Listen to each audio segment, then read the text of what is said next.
कि पूरा देश एकजुट होकर के कह रहा है कि हिंदू आतंकवादी नहीं होगा। जाकर सीमा पार तिरंगा ताल ठोक कर बोलेगा, ये कश्मीर हमारा था अब वो कश्मीर हमारा है। मोदी जी आखिर ट्रंप का नाम क्यों नहीं लेते हैं? ट्रंप तुम्हारा महंगा टैरिफ तुमको महंगा बहुत पड़ेगा। भाजपा वालों को भी और भाजपा के समर्थकों को भी सोचना चाहिए कि आखिर बात क्या है। ऐसी कौन सी फाइल उनकी दबा रखी है ट्रंप ने? पहली बात लगे कि भारत नहीं घुसे। भारत पाकिस्तान पे मुद्दा हो रही मुद्दा भटक रहा है। अच्छा ऋषभ जी, आप लोग आपका प्रवक्ता मैं भी हूँ। कवियों को सुन लीजिए। इन्होंने कहा कि निर्धारित जो है, इन्होंने कहा कि सरकार के ज्ञान ही नहीं है जो ऐसी बात कर रहा है। वो आज देखिए, जब तक बोल रही बंदूकें बैट बॉल खामोश रखो, रण और रन का खेल कभी भी, रण और रन का खेल कभी भी साथ नहीं चल सकता है। हम गंगा की धार बनेंगे, तुम नाली हो जाओगे। हम गंगा की धार बनेंगे, तुम नाली हो जाओगे। हम गौरव से भरे मिलेंगे, तुम खाली हो जाओगे। उग्रवाद ना रोका तुमने, तोड़ते हैं कल दुनिया में। उग्रवाद ना रोका तुमने, तोड़ते हैं कल दुनिया में। हम गरिमा के गीत बनेंगे, तुम गाली हो जाओगे। हम गरिमा के गीत बनेंगे, तुम गाली हो जाओगे। नमस्कार, जय हिंद, जय भारत, जय हिंद, वंदे मातरम। मैं अनामिका जयनंबर स्वागत करती हूँ आप सभी का, आप सभी के पसंदीदा शो में, जिसका नाम है स्याही और सियासत। एक बार फिर हम आप सबके बीच उपस्थित हैं और वही तेवर लेकर के, वही फ्लेवर लेकर के, उन्हीं कवियों के साथ और वही अतिथियों की बात के साथ यहाँ एक बार फिर एक नए मुद्दे के साथ उपस्थित हैं। मुद्दा वैसे तो नया है, लेकिन बात थोड़े दिन पुरानी है। एक ऐसा युद्ध जिसको लोगों ने कहा कि विराम हो चुका है, लेकिन सही मायने में देखा जाए तो अभी तक वो युद्ध जो शुरू हुआ था वो विराम नहीं हुआ है। किसी न किसी तरह से वो युद्ध अभी तक चल रहा है। एक तरफ जहां भारत में ऑपरेशन सिंदूर से लेकर ऑपरेशन महादेव और ऑपरेशन शिवभक्त से देश का नाम हो रहा है, वहीं दूसरी ओर सेना के शौर्य और उसके पराक्रम पर लगातार संग्राम हो रहा है। कहीं राहुल जी कह रहे हैं कि यदि बीच में ट्रंप ने आकर ये जो दावा किया है कि उन्होंने सीज फायर किया है और उस बात को मोदी जी झूठ बता रहे हैं, तो उसका प्रमाण क्यों नहीं दिया जाता। और दूसरी ओर मोदी जी का कहना ये है और उनके मानने वालों का, जानने वालों का, यहाँ तक कि सेना का भी कहना ये है कि युद्ध अभी विराम नहीं हुआ है। जब जब पाकिस्तान अपनी औकात दिखाएगा तब तब पाकिस्तान अपने मुंह की खाएगा। इसी बात को लेकर के हम यहाँ चर्चा करने वाले हैं, लेकिन इस बीच एक और खुशखबरी आई है। मालेगांव ब्लास्ट में जिन 7 आरोपियों को गिरफ्तार किया गया था, 17 साल बाद आज उन्हें बरी कर दिया गया है। यानी कि ये तय है कि पूरा देश एकजुट होकर के कह रहा है कि हिंदू आतंकवादी नहीं हो सकता है। एक बार जोरदार तालियों हमारे बीच यहाँ उपस्थित इन कवियों के लिए, जिनका मैं परिचय आप तक पहुंचाने वाली हूं, और उन अतिथियों के लिए जिनके आने से कहीं हमारे एपिसोड की शोभा बढ़ी हुई है। तो हमारे बीच दिल्ली से कमल आग्ने जो पक्ष की बात लेकर के उपस्थित है, एक बार जोरदार तालियों पक्ष से कमल आग्ने बात करेंगे। वहीं दूसरी ओर पहले भी आप सब देख चुके हैं, चाहे ऑपरेशन सिंदूर हो, चाहे ऑपरेशन महादेव हो, चाहे ऑपरेशन शिव भक्त हो, काशी विश्वनाथ की धरती से जो हमारे बीच उपस्थित होते हैं, बनारस से ऐसे युवा कवि, युवा हस्ताक्षर का नाम होता है दमदार बनारसी। जोरदार तालियां, जोरदार तालियां दमदार बनारसी के लिए। दमदार बनारसी आते तो काशी से हैं और वहां पर सभी मोदी मोदी कहते भी हैं, लेकिन वो दूसरे स्टाइल में मोदी मोदी कहते हैं, उनके प्रश्नों के साथ। हालांकि आज हम यहाँ पर और जो कवि आपके बीच लेकर के आए उनका भी एक बार परिचय दे देती हूँ।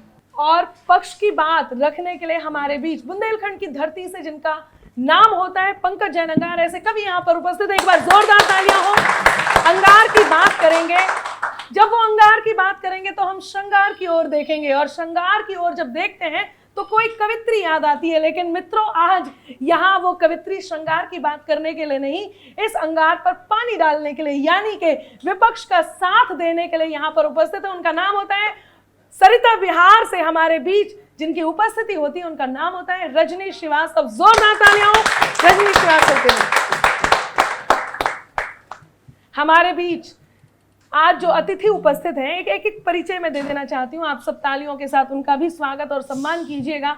हमारे बीच बीजेपी से ऋषभ तिवारी जी की उपस्थिति होती है। एक बार जोरदार तालियां हो ऋषभ जी के लिए। और कांग्रेस से पहले भी आपके बीच वो धूम मचा चुके हैं, इस बार फिर यहाँ पर उपस्थित है श्री प्रशांत आनंद जी। एक बार जोरदार तालियां प्रशांत आनंद जी के लिए।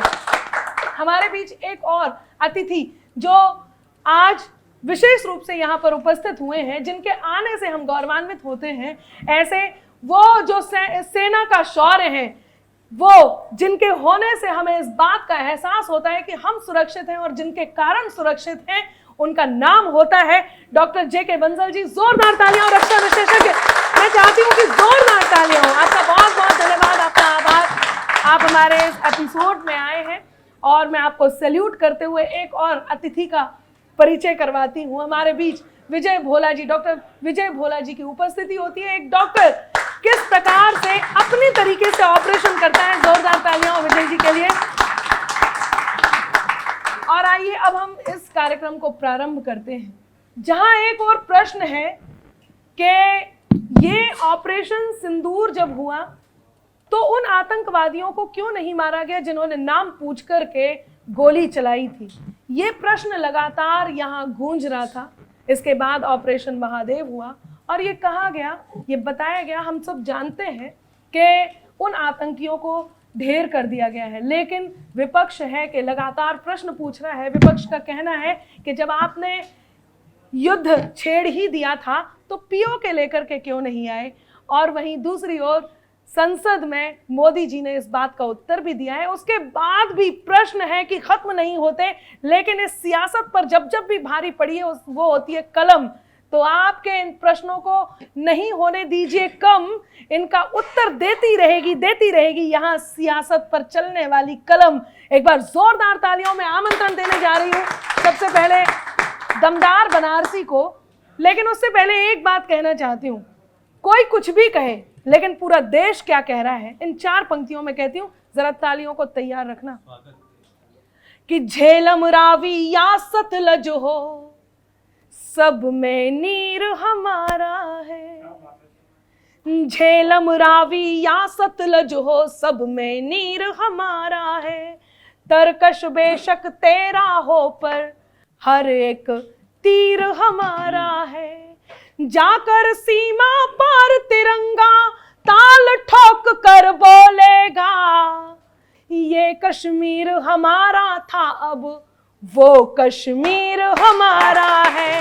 ये कश्मीर हमारा था अब वो कश्मीर हमारा है।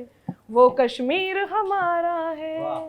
जी दमदार जी। मैं तो अपनी मूंछों से परेशान हूँ। अच्छा। इसको मैं जब जब ऑपोजिशन की तरह ऊपर उठा रहा हूँ, ये सरकार की तरह डाउन हो जा रही है स्थिति। मैं क्या करूँ। इस समय 56 इंची वाली छाती वालों की हालत क्या है सुनिएगा। अच्छा। कि बीजेपी ने डर बोने की ही राजनीति की है, अब जनता बिना डरे बढ़ी चली गई। कांग्रेस का यहाँ पे जैसा है प्रभाव बढ़ा, बांटने वालों की जो भी थी लड़ी चली गई। पॉपुलर हो रही दुकानें भी मोहब्बतों की, बीच में जो नफरतों की थी कड़ी चली गई। और 56 इंची सीना इंच इंच घटने लगा तो पार्टी के आकाओं की भी है कड़ी चली गई। अरे बजाइए भाई। हाँ। अरे आपको दोनों तरफ बजाना है, शो अच्छा होना चाहिए ना। हाँ, मतलब जो लोग विपक्ष को नहीं भी सपोर्ट कर रहे हैं वो भी तालियां बजा सकते हैं। स्वागत तो है। बात हो रही थी सीज फायर की। अब पूरा देश जानता है उन्होंने बयान में भी कहा कि दुनिया के किसी नेता ने नहीं रुकवाया। भाई नाम ले लेने में क्या जाता है आपका, नाम लेके कहिए। अगर किसी ने नहीं रुकवाया तो इसमें प्रॉब्लम क्या है? ट्रंप हमें बदनाम कर रहे मोदी जी। ये एक जगह नहीं, वो आदमी जहां जहां जा रहा है, जिस जिस देश में जा रहा है, वो वहां जाके कह रहा है कि मैंने मध्यस्थता की, मैंने युद्ध रुकवाया। ये तो बदनाम करना हुआ ना, हमारे देश की संप्रभुता को ठेस पहुंचाना हुआ। यह हमें कतई मंजूर नहीं। ट्रंप हमें बदनाम कर रहा मोदी जी, आप उसे इल्जाम क्यों नहीं देते? आखिर क्या डर है जो हुए सरेंडर है? आप ट्रंप का नाम क्यों नहीं लेते?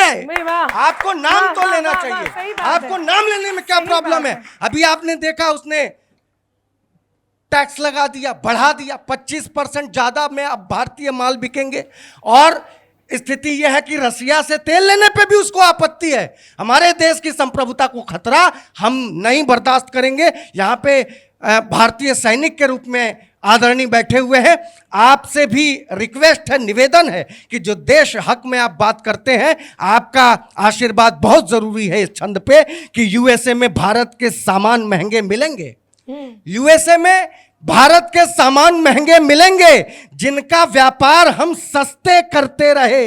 रसिया से तेल लेने पर लगेगा जुर्माना, धमकाए ट्रंप, अलग रास्ते करते रहे। कैसी दोस्ती है अमेरिका से ये मोदी जी की? उनके कहे को हंसते हंसते करते रहे। वो हमारे देश के खिलाफ बोलता रहा और आप है कि ट्रंप जी नमस्ते करते रहे। वो हमारे देश के खिलाफ बोलता रहा, आप है कि ट्रंप जी नमस्ते करते रहे। ये नमस्कारी नहीं मंजूर है। और आपको डर क्या है? जब पूरा देश आपके साथ है, विपक्ष आपके साथ है, तो आपको किस बात का डर है कि नाम नहीं ले रहे हैं? मैं तो कहता हूं सदन में चूकिए मत, आप हिम्मत झोंक कर कहिए। पूरा देश समर्थन कर रहा है मोदी जी आपका। सदन में चूकिए मत, आप हिम्मत झोंक कर कहिए।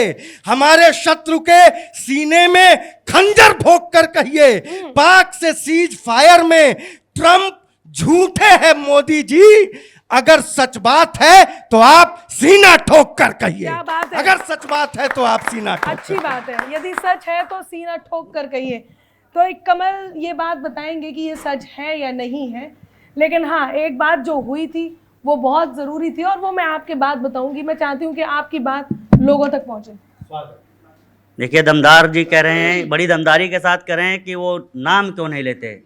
एक बार प्रधानमंत्री जी ने नाम लिया था, गलत नाम निकल गया था, तो दोबारा नाम नहीं ले रहे। लेकिन बात पूरी कह रहे हैं और क्या कह रहे हैं ये ध्यान दीजिएगा कि अरे ट्रंप हम भारतवासी ताल ठोक कर कहते हैं। समझ में आए तो जरा चैनल के दर्शक मुझे बताएंगे। हमारे यहाँ कहा जाता है सठिया गया है, लेकिन अमेरिका में एक नई कहावत शुरू हुई, वो असिया गया है। 80 का हो गया ना। अरे ट्रंप हम भारतवासी ताल ठोक कर कहते हैं, धौंस नहीं नकली मित्रों की ज्यादा दिन तक सहते हैं। अपने घर के बूढ़े बाबा यहाँ पे अम्मा नहीं बनो, तुमसे ज्यादा बड़े चौधरी हरियाणा में रहते हैं। क्या बात है, बहुत अच्छा है, बहुत और बात है भाई, वाह वाह वाह वाह। हमारे बंसल सर बैठे हुए हैं। हाँ। मैं कहना चाहता हूं कि भारत माँ ने शेर अनोखे पाले हैं। हाँ। भारत माँ ने शेर अनोखे पाले हैं, अपने कंधों पर ये देश संभाले हैं। हाँ। देख लिया दुनिया ने भारत के सैनिक, वेतन नहीं वतन पर मरने वाले। क्या बात है भाई, वाह, और बहुत बढ़िया, ऐसी बहुत सेना बढ़िया। की बातों पर भी जिसे विश्वास नहीं है। हाँ। और जब ये मूसा के अंदर भूसा भरा गया, तब कुछ लोगों ने फिर से सवाल उठाए। राफेलों के उड़ने भर से देश के दुश्मन कांप गए। हाँ। लौ पुरुष के लौ इरादे दुनिया वाले भाप गए। सिंहासन पर शेर देखकर खुश अब भारत माता है। पहले बम फटते थे, अब आतंकी खुद फट जाता। क्या बात है, बहुत और अच्छा है। कहना चाहता हूं दूसरे तरीके से, जो लोग तरह तरह के आरोप लगा रहे हैं, जिनके नेता आतंकी को अपने गले लगाते हो, सवाल कौन पूछ रहा है? जिनके नेता आतंकी को अपने गले लगाते हो, जिनके नेता आतंकी मरने पर अश्रु बहाते हो, जिनके नेता आतंकी को साहब कहकर के बुलाते हो, जो आतंकी को जेलों में बिरयानी सरा खिलाते हो, अपने जहरीले होठों को ना खोले तो अच्छा है, कम से कम वो मोदी जी पर ना बोले तो अच्छा है। बहुत अच्छी बात है। और भाई, वाह, राहुल गांधी जो कह रहे हैं अच्छा है। चोरी चोरी छुपा छुपी चंदा चोरी ले रहे हैं, चोरी चोरी छुपा छुपी चंदा चोरी ले रहे हैं, चीन भला क्यों ना इन्हें पाला पोसा करेगा, सांभर तो इनको है थाईलैंड का पसंद, इटली की इडली को डोसा कौन करेगा, गोल मोल झूठ की कचौरियां बनाए कोई, गोल मोल झूठ की कचौरियां बनाई कोई, उसे 3 कोने का समोसा कैसे करेगा, और कांग्रेस खुद जिस पर करती नहीं भरोसा उस पर देश ये भरोसा कैसे करेगा। बहुत अच्छी बात। और अरे वाह, अंत वाह, में वाह, वाह, वाह। कुछ लोगों ने कहा नाम से भी आपत्ति है, ऑपरेशन सिंदूर था तो किसी ने कहा ये महादेव कैसे हो गया। अब इशारे में बात समझ लेना, जो तालियां बताना कि महादेव के बेटे मारे महादेव ही आएंगे, महादेव के बेटे मारे महादेव ही आएंगे, नेत्र तीसरा खोल खोल कर तांडव यहीं दिखाएंगे, महादेव पर प्रश्न उठाने वालों से है प्रश्न मेरा, क्या सावन के सोमवार में अल्लाह जान बचाएंगे। आइए बस अंत में केवल एक बात कहना चाहता हूं कि विश्व पटल पर पाक तुम्हारी सेल लगाकर मानेंगे, और जनता मेरे साथ होगी, विश्व पटल पर पाक तुम्हारी सेल लगाकर मानेंगे, एलओसी के अंबर पर राफेल लगाकर मानेंगे, जो नेहरू ने खोदी है वो वैभव श्री ले आएंगे, जो नेहरू ने खोदी है वो वैभव श्री ले आएंगे, पीओके के साथ बलूचिस्तान फ्री ले आएंगे। क्या बात है, बहुत जय हिंद, बात है। जय भारत। बहुत शानदार बात है। प्रशांत जी यहाँ पर उपस्थित हैं और मैं चाहती हूँ कि वो अपनी बात इस बात पर रखें। पहली बात तो ये है कि दुश्मन का हथियार, जब भी कोई आपकी ओर से बात आती है, यदि ट्रंप ने ये दावा किया है कि उन्होंने सीज फायर किया और हमारे देश से इस बात को नकारा जा रहा है कि ऐसा कुछ भी नहीं हुआ है, तो क्यों बार बार विपक्ष ये कह रहा है, बार बार उन्हें ये कहने की आवश्यकता पड़ रही है कि जो बात हुई है या तो ये सिद्ध कीजिए कि ट्रंप झूठ बोल रहे हैं, या फिर इस दावे को आप अपने तरीके से देश तक पहुंचाइए। दोनों में से कोई एक तो है जो झूठ बोल रहा है। मैं चाहती हूं कि आप अपनी बात यहां तक पहुंचाएं। आप क्या कहना चाहते हैं? सबसे पहले तो आप सभी को नमस्कार, और मैं चाहता हूं कि ऑपरेशन सिंदूर और ऑपरेशन महादेव के लिए सबसे पहले अपनी सेना के लिए जोरदार तालियां हो जाए।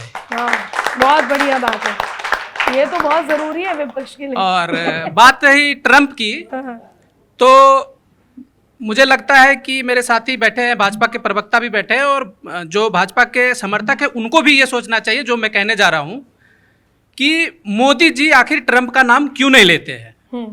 और मोदी जी ऐसा व्यक्तित्व है, सभी जानते हैं कि वो ज्यादा ही बोलते हैं, कम नहीं बोलते हैं, जरूरत से ज्यादा बोलते हैं लेकिन कम नहीं बोलते हैं, छोटी छोटी बातों पे बोलते हैं। आप अंदाजा लगाइए कि जो व्यक्ति दूसरों के द्वारा दी गई गालियों को भी गिन लेता है, वो अभी तक ट्रंप द्वारा कितनी बार बोला गया है कि सीज फायर करा है वो भी नहीं गिन पाया है। और जो व्यक्ति उस पर भी, जो अगर छोटे मोटे नेता भी उनको कोई अपशब्द कहते हो, उसको पूरी रैलियों में पूरे देश में लेके घूमते हैं और उस पर वोट भी मांगते हैं, लेकिन अभी तक ट्रंप ने लगभग अभी 30वीं बार कहा है, 30 बार कह चुका है कि मैंने सीज फायर करा है, लेकिन मोदी जी ने अभी तक कुछ भी नहीं कहा। तो ये मैं कह रहा हूं भाजपा वालों को भी और भाजपा के समर्थकों को भी सोचना चाहिए कि आखिर बात क्या है। ऐसी कौन सी फाइल उनकी दबा रखी है ट्रंप ने, जो वो ट्रंप का नाम नहीं लेते हैं। उनका 1.5 घंटे का भाषण था संसद में, 1.5 घंटे में 1 घंटा 20 मिनट उन्होंने नेहरू जी के बारे में बोला। अच्छा। और 10 मिनट जो है ऑपरेशन सिंदूर के बारे में बोला, लेकिन तब भी उसने एक बार भी ट्रंप का नाम नहीं लिया। तो आखिर वो ट्रंप से क्यों डरते हैं, ये पूरा देश जानना चाहता है। सिर्फ कांग्रेस की बात नहीं, पूरा देश जानना चाहता है। और आखिर कौन सी ऐसी मजबूरी थी कि उन्होंने ट्रंप के कहने पे ये सीज फायर किया। जी बताइए। सर्वप्रथम सभी को वंदे मातरम, जय हिंद। 2-3 विषय यहाँ निकल कर आया। हमारे कवि साहब ने भी कहा नमस्ते करते हैं, उसके बाद आप हेकड़ी निकल जा रही है, और उसके बाद इन्होंने कहा कि आखिर आप कहते क्यों नहीं है। मैं एक बात स्पष्ट करता हूँ, पहली बात, जिसको राजनीतिक मोतियाबिंद हो गया है और राजनीतिक बहरापन हो गया है, उनको ना तो सच दिखाई देगा ना तो सच सुनाई देगा। एक शब्द में और कहने जा रहा हूँ। दूसरी बात मैं कहने जा रहा हूँ, दूसरी बात स्पष्ट कहता हूँ, देश के प्रधानमंत्री के लिए सरेंडर शब्द का यूज करना मुझे लगता है देश की गौरव पे सवाल उठाना है। और मैं ये स्पष्ट कहता हूं, और ये इसलिए कह रहा हूं कि ये नरेंद्र मोदी है, और वो मोदी है जिसने आतंकवादी की कब्र खोदी है। और मैं आपको स्पष्ट, आप लोग सारे कवि हैं, 10 मंच पे जाते हैं और अनेक जगह भी देखे होंगे, ये वो सरकार है मैडम जिन्होंने काशी विश्वडोर को भी संवारा है और देश के चंद्रयान से चांद को भी पहुंचाया है। तो हम उन नीतियों पर चलने वाले हैं कि हम देश की सनातन संस्कृति को भी उठाएंगे और देश को आधुनिक टेक्नोलॉजी से भी जोड़ेंगे। अब आते हैं नमस्ते ट्रंप पे। नमस्ते करना तो हमारे भारत का संस्कार है, और हम तो पहली बार में नमस्ते ही करेंगे, और नमस्ते में संभल जाओ तो बढ़िया, नहीं तो समझाना भी जानते हैं और समझाएंगे। और मैं टैरिफ पे भी आ जाता हूँ। जो टैरिफ पे सवाल उठ रहा है, दो पहलू है। 25% भाजपा की केंद्र सरकार पे ये सवाल है कि 25% अमेरिका ने लगाया, लेकिन उन्हें यह भी देखना होगा कि भारत ने कितना लगाया। और ये 25% किस बौखलाहट में लग रहा है? वो इसलिए लग रहा है क्योंकि भारत आज आत्मनिर्भर होकर सशक्त डिसीजन लेना जानता है और कोई संकोच नहीं है। हम जिससे चाहेंगे उससे मजबूती से व्यापार करेंगे। जिसको बौखलाहट है बौखलाने दीजिए। और इन्होंने एक और कहा था कवि महोदय ने, हेकड़ी तो कवि जी उनकी निकल रही है, हेकड़ी तो उनकी निकल रही है जिनको आतंकवादी बड़े पसंद हुआ करते थे। उनके गृह मंत्री कहते हैं कि भैया पाकिस्तान से नहीं आया आतंकवादी, तो क्या कांग्रेस के फैक्ट्री से आया है? क्लियर कर दे। नहीं, ये बताया जाएगा। प्रशांत जी बता रहे हैं कि कांग्रेस की फैक्ट्री से आया है या पाकिस्तान से आया है। मैं बता रहा हूँ आपको। सबसे पहले तो इन्होंने भी एक बार ट्रंप का नाम लिया, तो मैं इनको बधाई देता हूं कि ये भी अभी तक इन्होंने जितनी बात की उसमें ट्रंप का नाम ये भी नहीं ले रहे थे। एक बार इन्होंने ट्रंप का नाम लिया। पता नहीं मुझे कि भाजपा के लोगों को ट्रंप से इतना डर क्यों लगता है। ट्रंप, जैसा कि हमारे कवि साहब भी कह रहे थे कि ट्रंप सिर्फ ये मोदी और ट्रंप की बात नहीं है, ये देश की बात है। वो जिस भी देश में जा रहा है और वो उस देश में जाके कह रहा है कि मैंने मध्यस्थता कराई, और ये भारत को बिल्कुल हर प्लेटफॉर्म पे बदनाम कर रहा है। लेकिन जो भारत का नेतृत्व कर रहा है, प्रधानमंत्री मोदी नेतृत्व कर रहे हैं, तो उनको ऐसे ही विश्व पटल पे जाके क्यों नहीं एक बार कहते कि नहीं ट्रंप, जैसे वो अपनी रैलियों में भाषणों में ललकार कर कहते हैं, आंख को लाल कर दिखा कर कहते हैं। हाँ, क्यों? आखिर क्या मजबूरी है? आप लोगों ने भी गौर किया, कभी उन्होंने ऐसा बोला कि ट्रंप क्यों झूठ बोल रहा है तू? कभी उन्होंने, वो तो तू तराक से ओबामा से भी बात करते थे, आपको मालूम होगा, तो वो बात करते क्यों नहीं अभी तक बोला है? अनामिका जी, मैं एक बात बता रहा हूँ, इनका ट्रंप पे व्यंग करना वैसा ही है जैसे राहुल गांधी जी हर इलेक्शन में कहते हैं संविधान खतरे में है। मैं इसलिए कह रहा हूं, मोदी जी ने स्पष्ट ये कहते हैं संसद में ऑपरेशन सिंदूर के मुद्दे को लेकर आइए, संसद को मानते हैं। संसद में देश का विदेश मंत्री खड़ा होकर कह रहा है, किसी तीसरे देश ने नहीं कहा। मोदी जी ने कहा कोई तीसरा देश बीच में इन्वॉल्व नहीं था, उपराष्ट्रपति का फोन आया था, एक एक पॉइंट बताया गया, लेकिन फिर भी कहेंगे नहीं नहीं नहीं नहीं, हमें विश्वास नहीं है। जब आपको अपने देश की कार्य प्रणाली पे विश्वास ना हो, इलेक्शन कमीशन पे विश्वास ना हो, ईवीएम हैक हो गया बार बार कहते हो और संविधान खतरे में बताते हो, आपको तो ऐसे ही विश्वास होगा। झूठ का कोई इलाज नहीं है जनाब, झूठ बोलते रहिए। ना तो हम ईवीएम हैक करते हैं, ना तो हम इलेक्शन कमीशन पे दबाव डालते हैं, और सत्य को बोलते हैं यहाँ दिल हैक होता है जो जनता का किया जाता है और विकास की नीति। बहुत अच्छी बात। देखिए इन्होंने बहुत सारी छोट, बस एक सेकंड में क्लियर कर लेता हूँ। इन्होंने ईवीएम का इन्होंने कहा कितनी बार ईवीएम पकड़े गए हैं, कितनी बार चोरी करते हुए। आपने चंडीगढ़ में भी देखा उसका नमूना जो इलेक्शन कमीशन ने किया। अभी वो बीजेपी का वहां पे काउंसलर है, वो इलेक्शन कमीशन का बंदा जिसने घपलेबाजी करके अपना मेयर बनाया था बीजेपी का, आज वो बीजेपी का काउंसलर है। मैं ये जो दावा कर रहे हैं उसकी। और दूसरी बात, ये विदेश मंत्री की बात कर रहे हैं, जो विदेश मंत्री खुद कहते हैं कि हमला करने के बाद हमने पाकिस्तान को बताया, उन्होंने इंफॉर्मेशन दी। वो और उस विदेश मंत्री पे जिस पे उनके खुद के सरकार के लोग भरोसा नहीं करते, ये कह रहे हैं कि देश को लोगों को भरोसा करना चाहिए। प्रधानमंत्री जो सबसे करीबी, ट्रंप के सबसे ज्यादा करीबी दोस्त, नमस्ते ट्रंप, हाउडी ट्रंप, पता नहीं क्या क्या, और पूरी मीडिया में कि मोदी और ट्रंप की जोड़ी की बात होती थी। लेकिन सबसे ज्यादा जब कांग्रेस पार्टी, चाहे वो चाइना हो, चाइना के को भी जब झूला झूला रहे थे तो हमने आगाह किया था। जब नवाज शरीफ के यहाँ बिरयानी खाने गए थे तब भी हमने आगाह किया था, और अभी जो ट्रंप के साथ थे तभी। लेकिन तब ये नहीं मानते, जब इनको उनकी खानी पड़ती है मुंह की, तब ये लोग कांग्रेस को उसका दोषी मानते हैं। पाकिस्तान जाने के बाद पठानकोट हुआ था, आपको अगर याद होगा, जब पठानकोट मोदी गए उसके तुरंत बाद हुआ। इसी तरह से यहाँ पे पुलवामा हुआ, उसके बाद ये आज पहलगाम हुआ।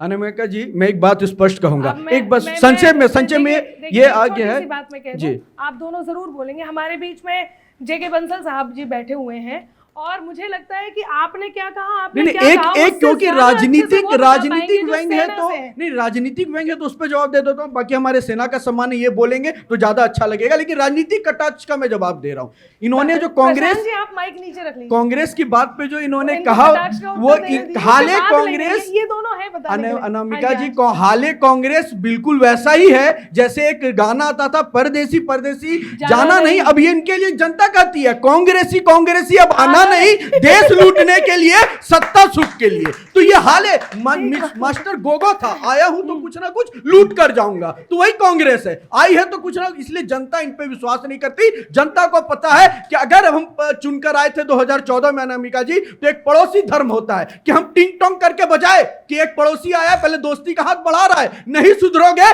तो ठोक कर मारेंगे। एयर स्ट्राइक भी किया, सर्जिकल स्ट्राइक भी किया और ऑपरेशन सिंदूर भी किए। देखिए मैं आपकी बात मुद्दों से पूरा करती हूँ और एक आमंत्रण मिनट, देती हूँ लास्ट खत्म हमारे खत्म खत्म रक्षा मुद्दों से विशेषज्ञ भटकाने में, देखिए ये मोदी के चेले हैं, तो मुद्दों से भटकाने में इन्होंने एक व्यंग किया और मैं बता रहा हूं कि हम लोगों ने पढ़ाई करी कि अंधेर नगरी चौपट राजा, लेकिन हम लोगों के समय में ऐसा कोई उदाहरण नहीं। लेकिन अगर मोदी का जो भी शासन, ये सौभाग्यशाली लोग हैं, सौभाग्यशाली हैं कि वो शासन देख रहे हैं, अंधेर नगरी चौपट राजा का उदाहरण सामने ही देख रहे हैं। हमने तो वो भी देखा है कि जब युवाओं को जेल में बनकर धज्जियां उड़ाई किसी ने, तो लोकतंत्र में आपातकाल लगाकर, अरे उससे ज्यादा अंधेर नगरी क्या होगा? आपातकाल में दंगेबाज लोगों को आपातकाल में, ज्यादा क्या होगा? आपातकाल दंगाइयों के लिए था, जो इन लोगों को दंगाइयों के लिए था। अरे जिस लालू यादव के साथ गठबंधन किए हैं वो दंगाई है, मान ले। जिस समाजवादी के साथ गठबंधन किए वो दंगाई है, मान ले। जिस लालू यादव के साथ गठबंधन किए, मतलब आम आदमी के मुंह से नहीं सुने, जो लोग देश में दंगा भड़काना चाहते थे। आज लग रहा है कांग्रेस ने फुलटॉस फेंक दिया बीजेपी पर। कांग्रेस आपातकाल वाले को दंगाई कर रही है। जो देश नहीं हो रहा है, फायदा तो होगा, लेकिन हाँ मैं चाहती हूँ, ना चाहिए, 4 लोग भी सुन रहे हैं, मेरी उपलब्धि उसी में। बहुत अच्छी बात है, ये तो बहुत अच्छी बात है। लेकिन प्रशांत जी ने जो बात कही है, मैं एक बात कह देती हूँ। आपने कहा है कि हम बहुत सौभाग्यशाली हैं कि अब देख रहे हैं अंधेर नगरी चौपट राजा। बहुत अच्छा होता कि यदि आप इस बात को कहते कि हम बहुत सौभाग्यशाली हैं कि हम सनातन की विजय को होते हुए देख रहे हैं, हम सौभाग्यशाली हैं कि 370 हट्टे देख रहे हैं, हम सौभाग्यशाली हैं कि भगवान राम के मंदिर को बनते हुए देख रहे हैं, हम सौभाग्यशाली हैं कि आतंकवाद से निवृत्त होते हुए देख रहे हैं, हम सौभाग्यशाली आने की वजह से नहीं, हजारों वर्षों से चलता आ रहा और चलता रहेगा। हजारों वर्षों से तो मंदिर नहीं बन रहा था, मंदिर अब बना है। किसी भी व्यक्ति से बड़ी चीज है, किसी भी व्यक्ति के आने जाने से फर्क नहीं पड़ता। सनातन था, है और रहेगा। मैंने इसलिए चुप हो गई कि कम से कम आपकी बात तो रिकॉर्ड हो। किस दिन अलायंस तोड़, जिन्होंने सनातन को राक्षसी वायरस किया था, पहले पूछ लीजिए, किस दिन अलायंस तोड़ेंगे? जिन्होंने सनातन उनके गोद में बैठकर अलायंस करते हैं, और यहाँ भगवान श्री राम पे सवाल करने वाले आज इनके गठबंधन में है, चाहे वो जीतन राम मांझी हो, चाहे अग्रवाल जी हो, उनके बेटे तो विधायक मंत्री भी है। ये बात दूसरे दिशा की ओर मुड़ रही है। मैं चाहती हूँ कि अब हमारे बीच हमारे रक्षा विशेषज्ञ हैं, वही है कि हाथ कंगन को आरसी क्या, जो हुआ है वो सेना ज्यादा अच्छे से बता सकती है। चाहे हम कुछ भी कहते रहें, लेकिन सेना जो कहेगी वही सत्य है, और हम इतना तो जानते हैं। मैं 4 पंक्तियां यहाँ पढ़ना चाहती हूँ और आपको आमंत्रण देना चाहती हूँ, जरा सुनिएगा कि भूल के अपनी मात सियासत प्रश्न करेगी सेना से, भूल के अपनी मात सियासत प्रश्न करेगी सेना से, घायल कर जज्बात सियासत प्रश्न करेगी सेना से। तो सेना के एहसान बहुत हैं उस पर अंबर वर्षों से, कि सेना के एहसान बहुत हैं उस पर अंबर वर्षों से, किस मुंह से बदजात सियासत प्रश्न करेगी सेना से, किस मुंह से बदजात सियासत। सेना से प्रश्न करने वालों को यह ध्यान रखना चाहिए कि वो उनके कारण जिंदा हैं। मैं चाहती हूं हमारे बीच आदरणीय श्री जेके बंसल साहब यहाँ उपस्थित हैं, वो अपनी बात रखें और इस बात का कहीं ना कहीं से समाधान हम तक पहुंचाएं। नमस्कार। देखिए, अभी हमारा जो ये ऑपरेशन सिंदूर है इतना सफल हुआ है, इसकी कोई पूरे संसार में जब उसको देखा जा रहा है, उसके मॉडल को फॉलो किया जा रहा है, आपको बहुत सोचने की बात यह है कि हमने अपने उद्देश्य पूरे कर लिए। हमको जो है आतंकवादी ठिकाने जो है ध्वस्त करने थे, पहले दिन ही ध्वस्त कर दिए और उसके बाद बता दिया कि हम आगे एस्केलेट नहीं करना चाहते 22 मिनट में करने के बाद। उसके बाद जब पाकिस्तान ने अटैक किया तो हमने उनके सारे जो है एयर डिफेंस खत्म कर दिए, चाइना के HQ-9 हो या HQ-16 हो, PL उनकी जो मिसाइल हो सब खत्म कर दी। फिर भी उन्होंने हिमाकत करी तो हमने उनके 11 ठिकाने जो उनके एयर बेसिस थे वो ध्वस्त कर दिए, जो आज भी ICU में पड़े हुए हैं और उनको ठीक नहीं करा पा रहे हैं। और तब वो घुटने पे आकर रिक्वेस्ट किया कि जो हम आगे साइन नहीं कर सकते, बंद कर दीजिए। देखिए, किसी भी युद्ध का एक मकसद होना चाहिए और जो हिंदुस्तान ने अचीव किया कोई कर ही नहीं सकता वर्ल्ड के अंदर में। अभी यूक्रेन और रशिया की लड़ाई हो रही है, 4 साल होने को जा रहे हैं। छोटा सा देश यूक्रेन, रशिया ने उनके 4 लाख सैनिक मारे गए रशिया के और उनके देश की इकोनॉमी ठप हो गई है। इसी प्रकार से आप देखिए जो इजराइल उन्होंने हमला किया था, अभी तक बंधक नहीं छुड़ाए गए, 1.5 साल 2 साल होने को जा रहे हैं। तो क्या अचीव किया? कुछ नहीं। भारत ने इतना अचीव कर लिया कि अभी उनको ध्वस्त किया, उनको मैसेज दे दिया कि ये जो न्यूक्लियर ब्लफ है ये नहीं चलेगा और अगर कोई आगे से टेररिस्ट अटैक होगा तो इसको एक हमला माना जाएगा और बजाय हम फिर ध्वस्त करने के उनके जो ठिकाने हैं टेररिस्ट के, उनके सेना पर और पूरे देश पर हो जाएगा। उसके बाद अभी देखिए जो है महादेव ऑपरेशन चला करके उनके 3 आतंकवादी मार दिए, सभी जानते हैं। और इससे बड़ी बात यह है कि शिव शक्ति चला करके जो क्रॉस कर रहे थे अभी LAC पे 30 जुलाई को, कल ही उनके 2 बंदे वहीं पे मार दिए गए। तो ये है कि अभी आगे आने भी नहीं देना उनको। और भाई आप सब लोग जानते ही हैं, महादेव शिव शक्ति, महादेव जी तो पहाड़ों पे रहते हैं, हमारी रक्षा करते हैं, उन्हीं की वजह से सब कुछ है। तो मैं यहाँ बस एक श्लोक कहना चाहूँगा।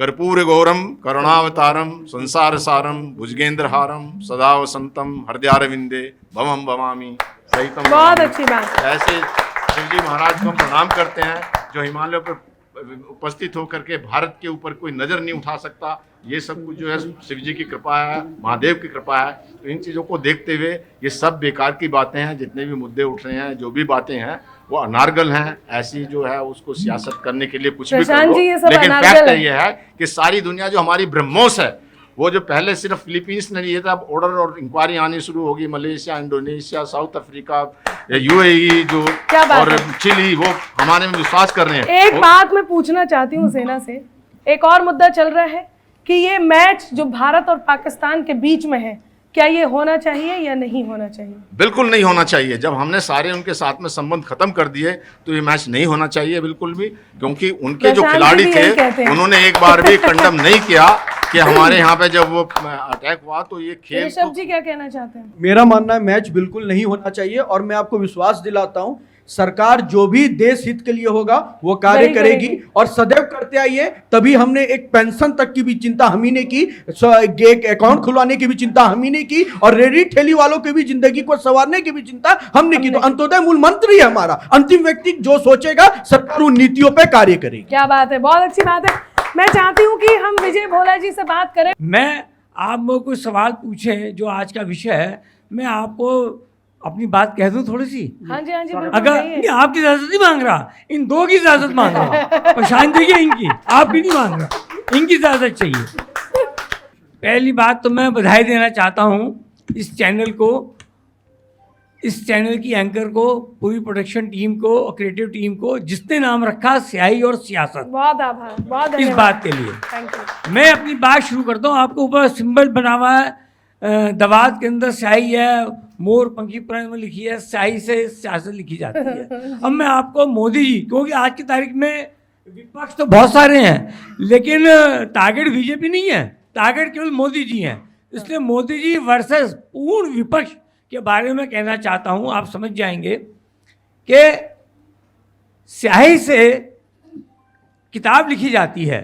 कुछ लोग होते हैं जो स्याही से किताब लिखते हैं और कुछ जो नेगेटिव प्रवृत्ति के होते हैं, नकारात्मक होते हैं, वो उस लिखी हुई किताब के ऊपर स्याही उड़ेल के उस लिखे हुए को मिटाना चाहते हैं, स्याही पोत देते हैं। तो हमारे जो मोदी जी हैं वो अपने कर्मों की स्याही से सियासत के ग्रंथ को लिख रहे हैं। बहुत अच्छी बात। और विपक्ष उस उनके कर्मों के लिखे हुए गौरवमयी भारत के इतिहास को स्याही डालकर मिटाने का कुत्सित प्रयास कर रहे हैं, जो कि सफल नहीं होगा। और सबसे बड़े दुख की बात है, सबसे बड़ा दुख की बात है कि जो हमारी आर्मी है, जो हमारी फोर्सेस हैं, वो चाहे थल सेना है, चाहे नौसेना है, चाहे जल सेना है, आप उनके शौर्य को टारगेट करते हैं। ऐसा प्रश्न मैं आपको बता दूं, जनरल साहब बात तो सेकंड करेंगे, अभी जो ये कल 3 आतंकवादी मरे हैं, आप पता करिए जिसके अंदर छुपे हुए थे माउंट के अंदर, उसका नाम माउंट महादेव है, इससे इसका नाम महादेव मिशन रखा गया। छोटी छोटी बात, आप काम को नहीं सराहेंगे, काम अच्छा हो क्या, इसका नाम क्या, इसमें भी आप हिंदू मुसलमान करेंगे, बड़ी गलत बात है। बहुत अच्छी बात कही, एक बार जोरदार तालियां विजय भोला जी के लिए। मैं चाहती हूँ कि रजनी श्रीवास्तव जी हैं जो आपकी बात का उत्तर देने वाली हैं। बहुत बढ़िया बात है ऑपरेशन रजनी। सिंदूर चलाया जब आपने था, क्यों सीज फायर की माला जापने लगे। युद्ध आर पार का ही करना था आपको तो, पर बात दूसरे की आप मानने लगे। कह दीजिए कि ट्रंप ने भी कहा झूठ है वो, कह दीजिए कि ट्रंप ने जो कहा झूठ है वो, दीजिए जवाब बगले क्यों झांकने लगे। राहुल जी की बातों से लगी है ऐसी मिर्ची की, मोदी जी सदन में देखो पानी मांगने लगे। बहुत अच्छी बात है। और देखिएगा कि कहते हैं कि ट्रंप को चुप नहीं कर पा रहे हैं मोदी जी। बाहर घर में जोर चलता है, वो इसलिए क्योंकि आपने देखा होगा कि जब हम पहले फ़ोन मिलाते थे, कॉल करते थे, तो अमिताभ जी की चेतावनी आती थी, वो बंद हो गई, लेकिन ट्रंप चुप नहीं हो रहे।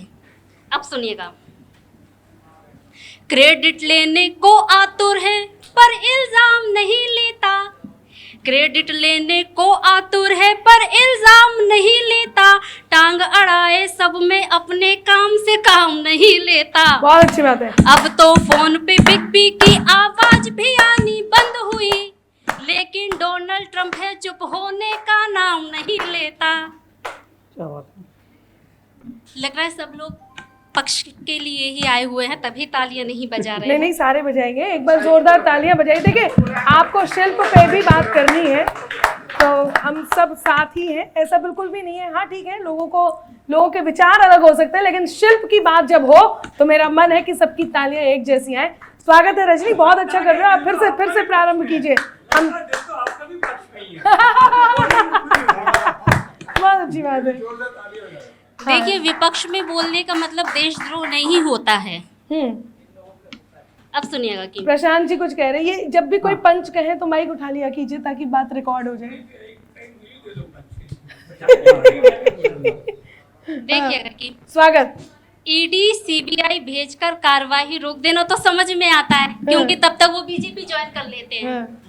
लेकिन सीज फायर कर दिया, क्यों कर दिया? अटैक कर, मतलब हम लोग कर रहे थे, हमारी पोजीशन इतनी अच्छी थी, फिर हमें बैकफुट पर क्यों आना पड़ा? 4 पंक्तियां पढ़ना चाहती हूँ। स्वागत है। हमें बिल्कुल भी उम्मीद नहीं थी सीज फायर की अचानक से रोक हो जाएगा। सीज फायर के लिए पता न था कि मन जाओगे आप, हम तो सोच रहे थे सीना ठोक के तन जाओगे आप, हम तो पुष्पा समझ रहे थे आपको, लेकिन पता न था फायर बनते बनते एकदम फ्लावर बन जाओगे आप। बहुत अच्छे, क्या बात है। और भारत पाक के मैच की बात चली है, तो 4 पंक्तियां देखिएगा कि जो आतंक के पोषक हैं अब उनसे मेल नहीं होगा। विपक्ष के जरूर है, लेकिन हम अपने देश के साथ हैं। सुनिएगा, जो आतंक के पोषक हैं अब उनसे मेल नहीं होगा, जान के बदले जान ही लेंगे, प्रणय फेल नहीं होगा। वाह वाह। क्रिकेट किया है बंद तो हॉकी खेलने को क्यों बुला रहे, क्रिकेट किया है बंद तो हॉकी खेलने को क्यों बुला रहे, जान को खेल समझने वालों के संग खेल नहीं होगा। क्या बात है, वाह वाह वाह वाह वाह वाह वाह वाह वाह वाह। बहुत धन्यवाद। इसके ऊपर मैं कहना चाहती हूँ, नॉट ओनली खेल की बात नहीं है, इवन हमारा जो संगीत और कला का एक्सचेंज होता था पहले, पाकिस्तान से बहुत संगीत आते थे, संगीतकार और गायक आते थे इंडिया में, और भारत से भी वहाँ जाते थे। अब वो एक्सचेंज भी बंद हो चुका है। अभी फिलहाल ही मैं अनूप जलोटा जी को सुन रही थी, उन्होंने भी कहा कि कल्चरल एक्सचेंज भी नहीं होना चाहिए। सदन में तो आप बोलते नहीं है, यहाँ बोल रहे हैं, बहुत गलत बात है भाई, सदन में बोलिए। मैं सदन में नहीं हूँ, अगर मेरे को सदन में बुलाएंगे मैं वहाँ भी बोलूँगी। उसका कहने का अर्थ है, रजनी का कहने का अर्थ है कि पक्ष वाले सदन में नहीं बोलते, यहाँ बहुत बोलते हैं। इसका उत्तर या तो पंकज जी देंगे, पक्ष वाले जब बीच में बोलते हैं तो समझ लेना चाहिए कि चोट सही जगह लगी है, और ये संसद थोड़ी है जो आप हमें अपने मुद्दे से भटका देंगे। माफ कीजिएगा रजनी जी, आप ऑडियंस को टोक रहे हैं, मुझे लग रहा है आप मुझे बीजेपी ज्वाइन करवाकर ही मारेंगे। नहीं आप अब मैं ज्यादा नहीं बोलूंगी वरना मुझे देशद्रोही घोषित कर दिया जाएगा। अनामिका जी, जी पहली बात तो मैं एक बात स्पष्ट करता हूँ, सबसे ज्यादा विपक्ष में रहने का अनुभव भारतीय जनता पार्टी के पास रहा है, और हमने सीना ठोक के सवाल पूछे हैं, और किसी के भी सवाल पूछने से वो कतई देशद्रोही नहीं हो सकता, और हम बिल्कुल इसे नहीं मानते। लेकिन एक बात स्पष्ट है कि सवाल की मर्यादा और सवाल का खंडन तब किया जाता है, और सवाल उठता है कि जब आप मोदी विरोधी होते होते देश विरोधी हो जाते हैं। और जब आप, मैंने कभी एक बात में जोड़ना चाहूंगा, हमने कभी नहीं कहा कि मोदी जी इक्वल टू भारत है, हमने कभी नहीं कहा कि Bharatiya Janata party equal to Hindustan है, लेकिन ये हमारी कार्यशैली है जो डायरेक्ट देश हित से जुड़ती है। और आपके सांसद जब बाहर जाकर ऑपरेशन सिंदूर पे भारत का गुणगान करते हैं तो इनके कांग्रेस पार्टी के निकल के कहते हैं अरे मत बोलो भैया, भाजपा का गुणगान हो जाएगा। तो ये आप प्रूव करते हैं कि भाजपा इक्वल टू देश है, तो किसी पार्टी को देश के लिए कार्य करना चाहिए, मेरा स्पष्ट कहना है। और एक बार मैं कहता हूं, इनकी लाइन पे ही आ जाता हूं, इस पहले आतंकी हमले पे इस्तीफे खेलते थे, अब होते हमले हैं तो उनके उड़ते चिथड़े हैं। तो इन नीतियों पे भारत चल पड़ा है। ठीक है, रजनी कुछ कह रही है, आपने तो डरा ही दिया ऋषभ जी, वो सहम गई। नहीं मेरा मेरे ख्याल से देखिए होता क्या है कि पंकज जी इस बात नहीं, का इनका उत्तर पहले दे जवाब पाएंगे। दे देता हूँ। ये कह रहे थे कि मोदी मतलब देश नहीं है, ये कह रहे थे, लेकिन मैंने पहली बार सुना किसी भाजपाई को ये कहते हो कि मोदी मतलब लेकिन देश इंदिरा नहीं। इक्वल टू इंडिया कहा गया था, जो भी इंदिरा इक्वल टू इंडिया कहा गया था। अभी तक तो यही लगता था कि मोदी मतलब मोदी का विरोध मतलब देश का विरोध है, अभी तक ये लगता था, लेकिन अभी इन्होंने सफाई दी है इस पे। दूसरी बात ये कह रहे थे कि पार्लियामेंट में जो मोदी जी ने कहा कि ट्रंप के बारे में कि ट्रंप का नाम नहीं लिया, तो इन्होंने ये कहा कि मोदी जी ने ये कहा कि बहुत ध्यान से आप लोगों ने भी सुना होगा मोदी जी को, मोदी जी ने ये कहा कि हमने उनको इतना मारा कि वो हमारी शरण में आ गए, उन्होंने ये कहा।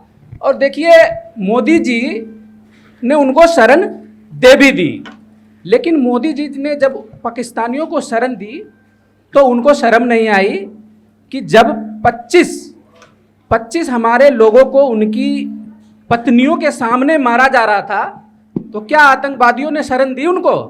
जब आतंकवादियों से वो वीरांगनाएं कह रही थी कि छोड़ दो, तो क्या उनको शरण? उस पे मैंने एक आपकी तरह एक कविता है, मेरी तरह वीरांगनाओं की बात आती है ना। मेरा एक सवाल है कविता के माध्यम से मोदी जी से कि जिसने हमारे नागरिकों को छलनी कर मरण दिया, जिसने हमारे नागरिकों को छलनी कर मरण दिया, तुमने उन पाकिस्तानियों को किससे पूछकर शरण दिया? ओहो, गंभीर प्रश्न इसने पूछ दिया है। आपने जो पूछा, नहीं एक मिनट अनामिका, किससे पूछकर शरण दिया? आपने किससे पूछा था 26/11 के बाद? आपने किससे पूछा था 1993 के बाद? आपने किससे अरे आपके भागे हुए आतंकियों को भी चुनकर हमने मारा, आतंकवादियों को मारा, आतंकवादियों को फांसी पे और लटकाया, चुन कर मारा, आतंकवादियों को केवल आतंकवादियों को फांसी पे लटकाया।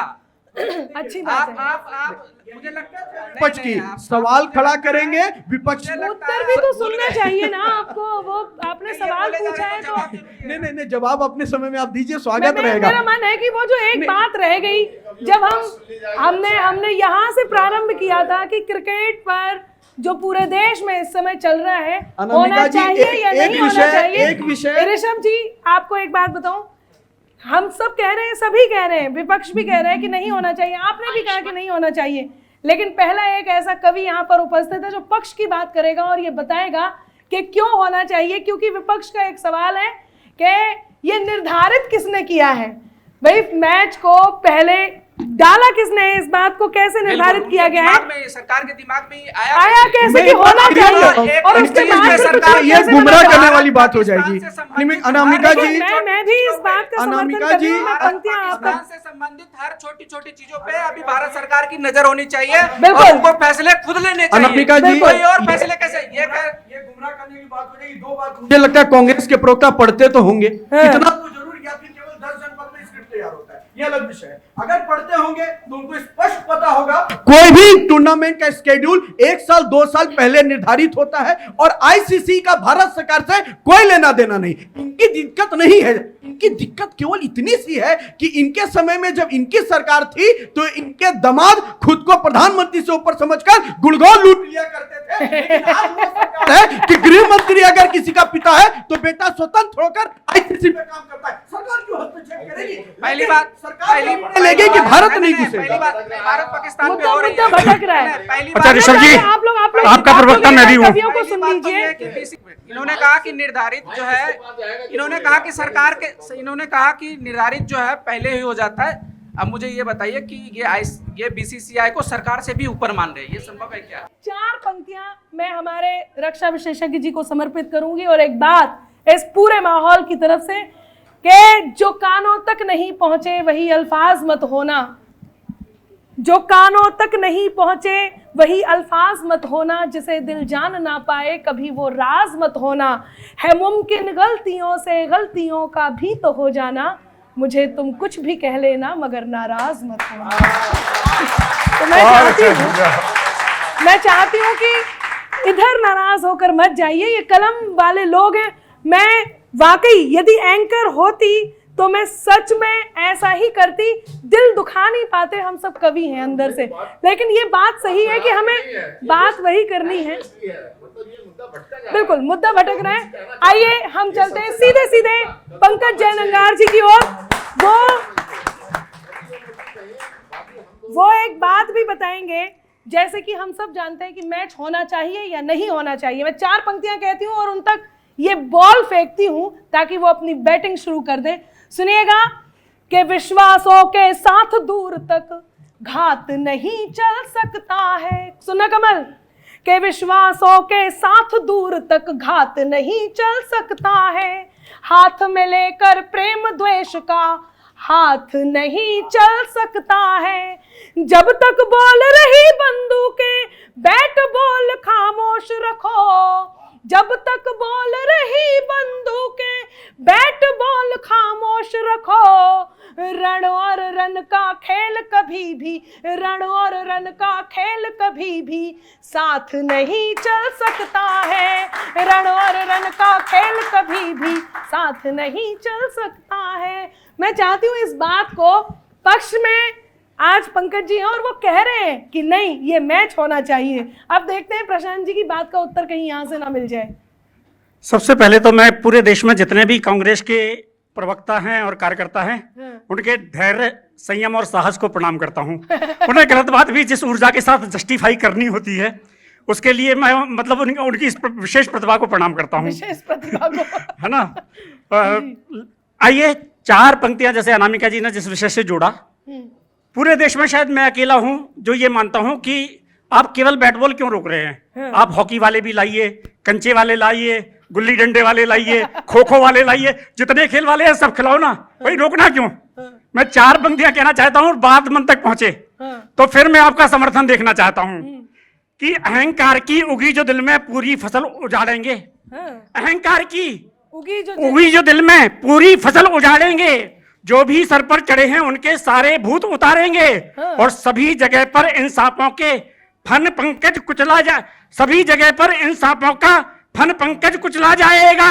रणभूमि में मारा है अब रणभूमि में मारेंगे, रणभूमि में मारा है अब रणभूमि में मारेंगे। तो हम तो कह रहे हैं अब कंचे वाले भी लाओ, खो खो वाले भी लाओ, गुल्ली डंडे वाले भी लाओ, जितने खेल सकते हैं सब लाओ और हम सब में हराएंगे आपको। क्या बात है। और इसके बाद आइए एक बात और आई कि मोदी जी हमने सीज फायर क्यों करा, उसके पहले जो एक आज फैसला आया, जिसने भगवा आतंकवाद का जो किला बड़ा हमारे दिग्विजय सिंह जी ने और चिदम्बरम जी ने जो बनाया था उसको ध्वस्त किया, तो 4 पंक्तियां पहले यहां से सुनिएगा कि क्या था ये, कि सत्य सनातन के गौरव पर वाम पंथ का डाका था। सत्य सनातन के गौरव पर वाम पंथ का डाका था, साजिश ने जिसको खींचा था वो बस झूठा खाका था, और जिसके बल पर कहते थे कल तुम भगवा को आतंकी, जिसके बल पर कहते थे तुम कल भगवा को आतंकी, बम्ब कांड वो मालेगांव का पंकज फुस पटाखा था। बम्ब कांड वो मालेगांव का पंकज फुस पटाखा था। और हमने सीजफायर क्यों किया, ये सवाल बड़ा है, तो कांग्रेस के प्रवक्ता भी सुने और आप लोग भी सुने, कहीं जवाब तर्क के साथ दिया हो तो फिर बताना कि सेना लेकर कदम हमारे कब्जा करने नहीं बढ़े।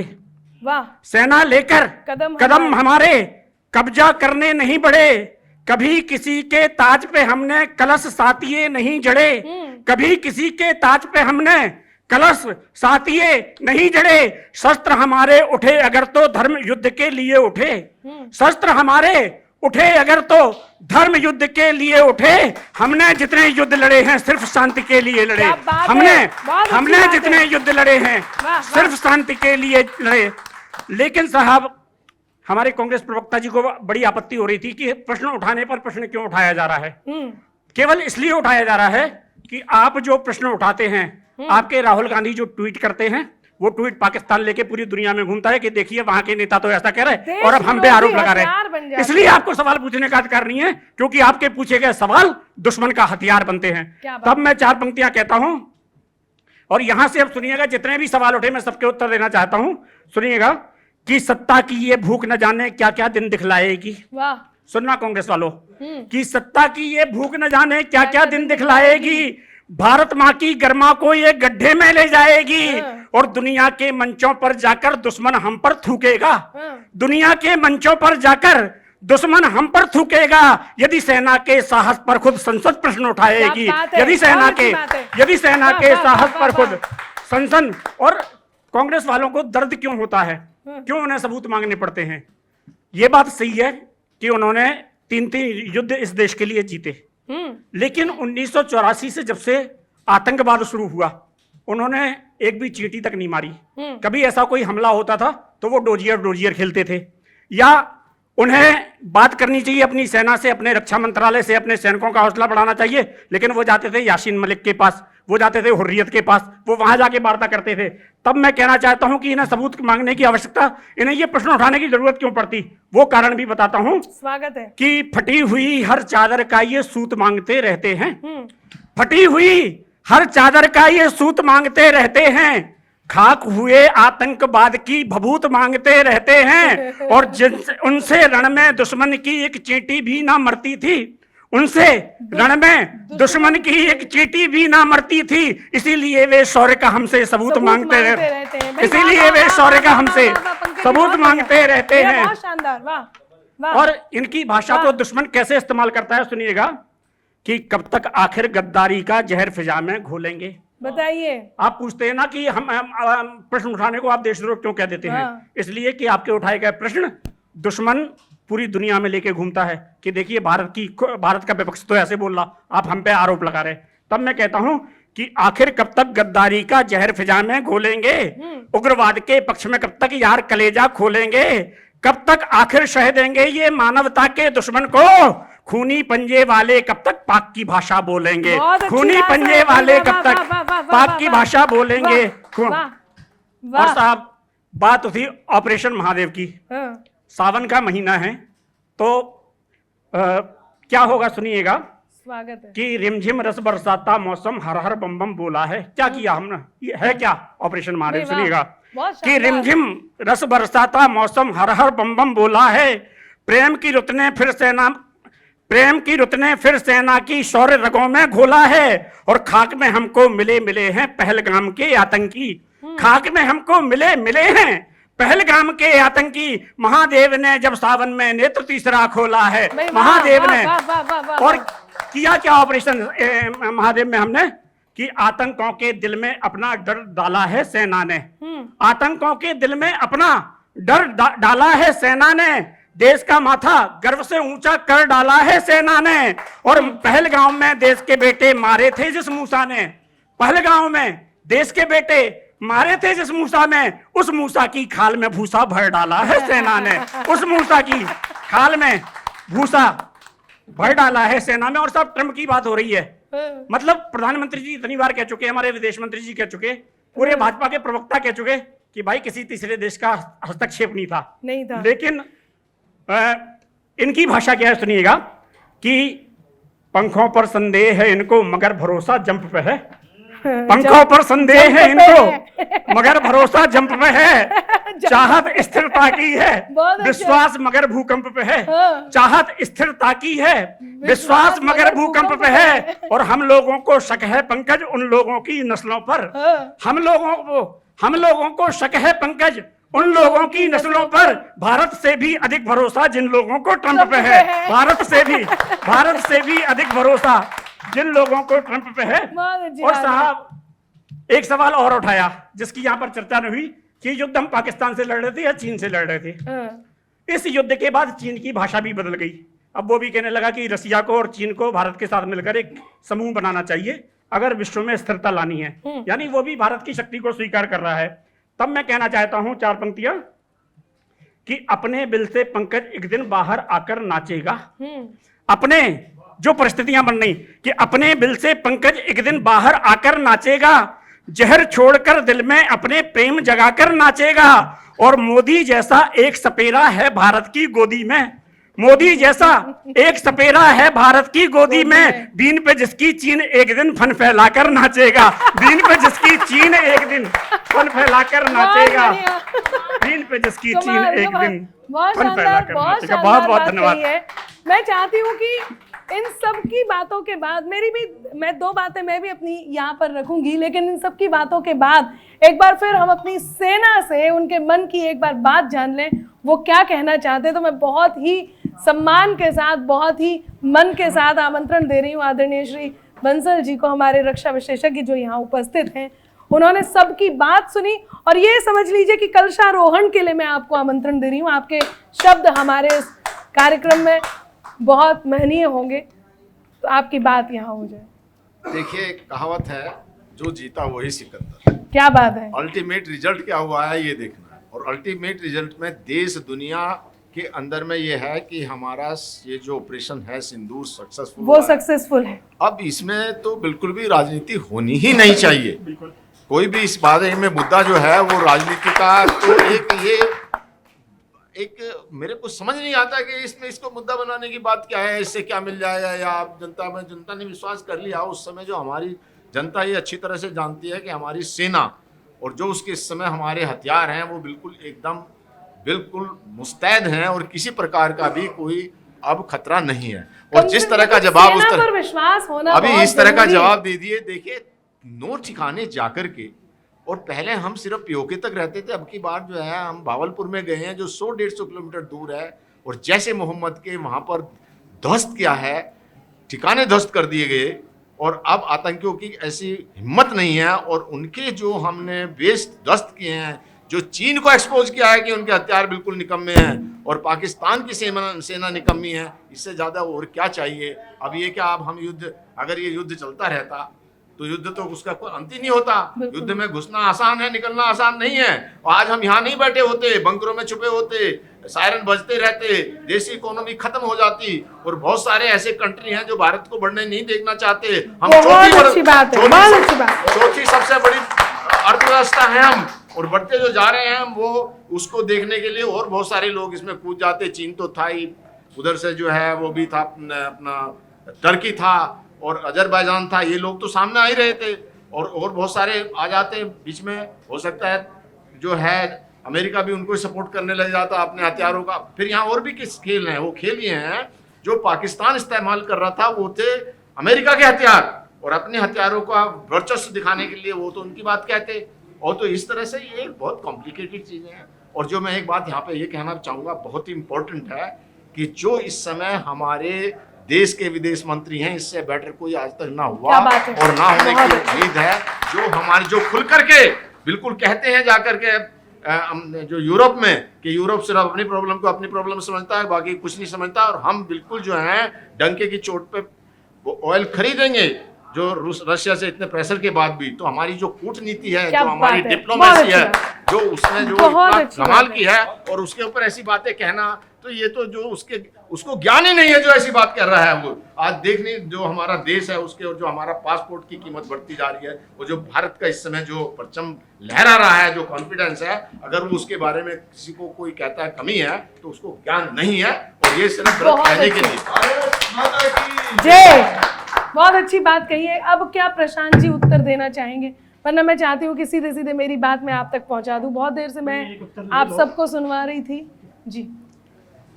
सबसे पहले तो कवि साहब, मुझे लगता है सावन का चल रहा है तो उन्होंने परमानेंट भांग ली हुई है कि जिस तरह की बातें बहकी बहकी कर रहे थे। आपने परमानेंट भांग ली हुई है? किस तरह की बहकी बहकी बातें कर रही है? क्योंकि उन्होंने क्योंकि सबसे पहले तो उन्होंने इन्होंने कहा कि पंकज जी ने परमानेंट भांग ली है, मतलब पंकज जी नशे में लहराते हुए चल रहे। लेकिन ये बात भी सच है कि जैसे वो एक शेर था ना कि कौन कहता है मेरा महबूब लंगड़ा है, उसे नहीं, तो उसे तो लहरा के चलने की आदत। हिम्मत है तुझमें तो मस्जिद हिला के देख। तो मैंने कहा 2 घूंट पी और मस्जिद को हिलती देख। तो जो खुद हिलता हुआ है उसे दुनिया हिलती हुई दिखाई देती है। तो शायद वो नशे में है, इसलिए उन्हें हम नशे में दिखाई दे रहे हैं। लेकिन प्रशांत जी कुछ कहना चाह रहे हैं? मैं इसलिए ऐसा कह रहा हूँ कि सबसे पहले तो इन्होंने व्यंग किया कि कांग्रेस प्रवक्ताओं को कि मैं दाद देता हूँ कि कैसे वो डिफेंस करते हैं। तो मैं भाजपा प्रवक्ताओं को तो विशेष रूप से ध्यान, मतलब उनका सलाम करता हूँ उनको कि 6 महीने पहले तक ये मोदी और ट्रंप को सबसे अच्छा दोस्त बता रहे थे, और 6 महीने के बाद अभी सबसे बड़ा दुश्मन बता रहे हैं, और कह रहे हैं कि राहुल, देखो बीच में मत बोलना आप, मैंने आपके बीच में नहीं बोला, ठीक है। और अभी 6 महीने बाद ही अभी सबसे बड़ा दुश्मन भी बता रहे हैं, और उसका जिम्मेवार राहुल गांधी को बता रहे हैं कि राहुल गांधी को विश्वास है, जबकि सबसे बड़े दोस्त ट्रंप का मोदी थे। दूसरी बात, कुछ समय पहले की बात है, चीन को झूला झुला रहे थे, चीन के राष्ट्रपति के साथ हिंदी चीनी भाई भाई का फिर से वो नारा भी दे रहे थे। लेकिन 6 महीने के बाद ही फिर सबसे बड़ा दुश्मन चीन बन गया। उनको वो भी डिफेंस करना, उनको दोस्त भी बताना होता है, समय आने पे दुश्मन भी बताना पड़ता है। दूसरी बात देखिए, मैंने बीच में किसी के भी बीच में नहीं बोला, गतिविधियों को समझने के लिए मैंने किसी के भी देखो बीच में नहीं बोला। हाँ ठीक है, ठीक है, पहले बात पूरी हो आराम से, बहुत जल्दी से आराम से हमारे पास 2 या 3 मिनट जल्दी से। उन्होंने ये भी बोला कि डोजियर भेजते थे पहले। मुझे लगता है कि ये घर जाके गूगल करें अगर, तो इनको पता चलेगा कि पहले भी सर्जिकल, हमारे साथ बैठे हैं, अगर ये बता पाएंगे तो कई बार प्रेस कॉन्फ्रेंस करके उस समय के जनरल ने कई बार बोला कि पहले भी सर्जिकल स्ट्राइक हुए हैं, इनको ये मालूम नहीं है। तीसरी बात कि पाकिस्तान प्रेमी बताते हैं हमें अक्सर। आपको सबसे बड़ी बात मैं बताता हूं कि अभी 40 साल के इतिहास में आपको मालूम है कि पाकिस्तान कौन सा प्रधानमंत्री गया? पहला 40 साल के इतिहास में अटल बिहारी वाजपेयी जी, दूसरा नरेंद्र मोदी जी। आज तक कांग्रेस का कोई भी प्रधानमंत्री पाकिस्तान ने गया, ये इनका प्रेम है। जिन्ना की मजार पे ये जाते हैं, अटल जी जो है बस चलाते हैं, मोदी जी जाकर बिरयानी खाते हैं, लेकिन ये पाकिस्तानी मैं चाहती हमें हूँ बताते एक बार आपका केवल एक बाइट आपकी, और मैं कहना चाहता हूँ, देखिए स्थगित करती हूँ। अब समय हमारे जो है सीमित है। अब आप लोगों से हम सेना में, जो सेना होती है वो देश के लिए है। जब इंदिरा गांधी ने 71 में लड़ाई लड़ी थी तो उसकी भी हम प्रशंसा की, और अटल बिहारी वाजपेयी ने उनको देवी बोला था, उन्होंने दुर्गा बोला था उनको। तो देखिए, अब एक बात ये समझाना चाहता हूँ मैं, इसमें कोई पॉलिटिक्स नहीं है। कोई भी इंटरनेशनल पॉलिटिक्स में ना परमानेंट दोस्त होता है ना परमानेंट दुश्मन होता है। जैसे हमारा जिसके साथ जब हित होगा उस समय दोस्ती होएगी, और जब जो है हित नहीं होगा वो दोस्ती नहीं। और भारत की ये चेष्टा रही है वो सबके साथ दोस्ती बना के रखे। अब मैं चाहती हूँ डायरेक्ट कटाक्ष है अनामिका जी, सुनिएगा, अनामिका जी डायरेक्ट कटाक्ष एक लाइन में, केवल एक लाइन में मैं जवाब दे रहा हूँ। कम से कम हमारी बातों को ये हल्के में ले रहे हैं। मेरी वजन देख के तो मेरी बातों को कम से कम हल्के में ना लें, ये मैं कहना चाह रहा हूँ। पहली बात तो मैं इनकी बात से जो हमारे सर बैठे बिल्कुल एग्री हूँ कि जिस तरीके से इंटरनेशनल दबाव बनाकर लोग अपनी रोटी सेकते इसमें, वो भारत समझ रहा था। और दूसरी बात मैं आपको स्पष्ट कहता हूँ, ये कह रहे हैं आज वो उसके विरोधी हो गए। शशि थरूर कल तक आपको बहुत अच्छे लगते थे, आप क्यों देश उनके खिलाफ विरोधी हो गए? कल दिन आपको ये कह रहे पाकिस्तान पे पी चिदंबरम के बारे में एक बार कहा था कि उनको हम पार्टी से निकल निकलवा दे रहे हैं। इनके कर्नाटक के मंत्री कहते हैं भाजपा का दुश्मन पाकिस्तान हो सकता है, हमारा नहीं है। तो आप लोगों ने तो पासा है, पोला है, और आपको कहां से वो दुश्मन दिखेगा? तो ये पाकिस्तान प्रेम था, है और कांग्रेस का रहेगा। जिन दो देशों के लिए आपने कहा कि कभी कहते हैं बहुत अच्छे दोस्त हैं, कभी कहते हैं कि बहुत अच्छे दुश्मन हो चुके हैं, मैं दोस्ती और दुश्मनी की बात नहीं करूंगी, लेकिन भारत जो दो देशों के लिए कहना चाह रहा है वो मैं कह देती हूँ। सबसे पहले मैं अमेरिका को समर्पित करती हूँ, सुनिएगा। कि फूल नुकीला किया जो तुमने, कांटा बनकर तुम्हें गढ़ेगा। फूल नुकीला किया जो तुमने, कांटा बनकर तुम्हें गढ़ेगा। जितना कल को प्यार बढ़ा था, आज तुम्हारा दर्द बढ़ेगा। जितना कल को प्यार बढ़ा था, आज तुम्हारा दर्द बढ़ेगा। हम दुनिया के अर्थतंत्र की नई नवेली ताकत हैं। हम दुनिया के अर्थतंत्र की नई नवेली ताकत हैं। ट्रंप तुम्हारा महंगा टैरिफ, ट्रंप तुम्हारा महंगा टैरिफ, तुमको महंगा बहुत पड़ेगा। ट्रंप तुम्हारा महंगा टैरिफ, तुमको महंगा बहुत पड़ेगा। और अब चाहे विपक्ष हो चाहे पक्ष हो, एक बात पर सब एग्री करते हैं। चलते चलते वो 4 पंक्तियां और कहती हूँ, सुनिएगा। प्रशांत जी मुस्कुराते रहिएगा। कि ठोकर में यदि आप पहुंचे तो ठोकर खाकर मानोगे। ठोकर में यदि आप पहुंचे तो ठोकर खाकर मानोगे। तुम जिन्ना के सपनों की पहचान गवाकर मानोगे। और जूते खाकर आंख दिखाने की आदत ना बदली तो लगता है तुम पूरा पाकिस्तान मिटाकर मानोगे। लगता है तुम पूरा पाकिस्तान मिटाकर मानोगे। चाहे स्याही और सियासत में कितनी भी बात हो जाए, कितने भी मतों में भेद हो जाए, अल्टीमेटली होता यही है कि हमारा देश महान है और उसी देश के लिए हम लड़ रहे हैं। चाहे वो उसको मित्र कह दे, चाहे वो उसका दुश्मन कह दे।